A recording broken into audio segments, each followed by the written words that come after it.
I guess no one in my family was an A student. I know I wasn't, nor were my brothers.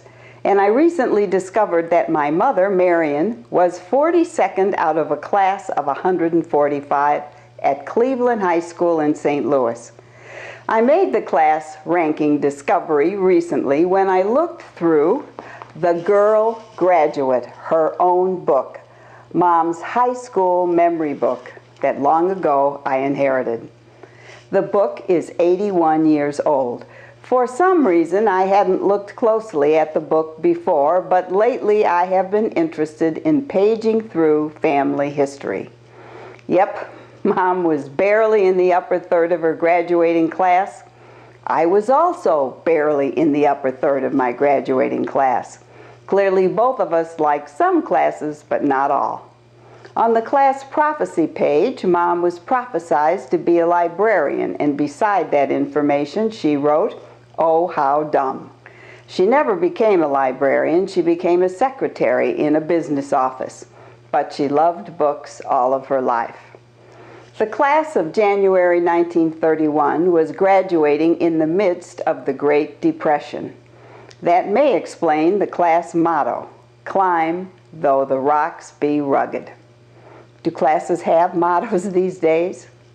Many of the girls in Mom's class had pasted individual pictures of themselves in the book. They had 1920s haircuts and looked like characters out of an old movie. Every girl's signature in the book was a beautiful script. It looked almost as if they all had the same handwriting, or maybe the same handwriting class. The messages from fellow students were typical silly teenage rhymes, like this one.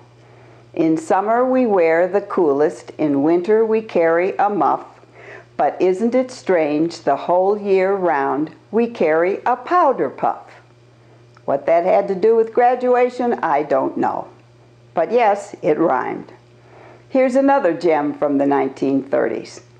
"Ain't it aggravating and don't it get your goat when you get into the bathtub and find there ain't no soap?"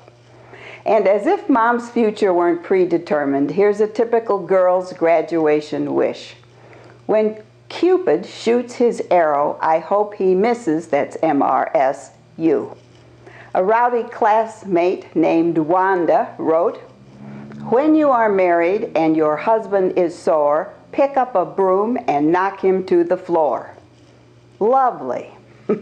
To my knowledge, my mother never followed that advice.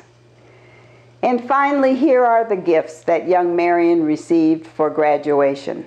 There wasn't an iPad among them. Her mother and dad gave her a wristwatch. Her Uncle Ed gave her the band to the wristwatch.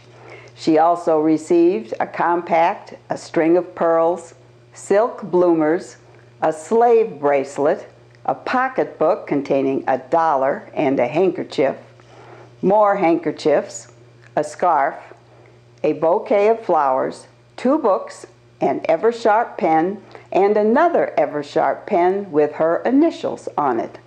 Next to the listing of the Eversharp pen with the initials is the notation, "While in high school, I lost the pen."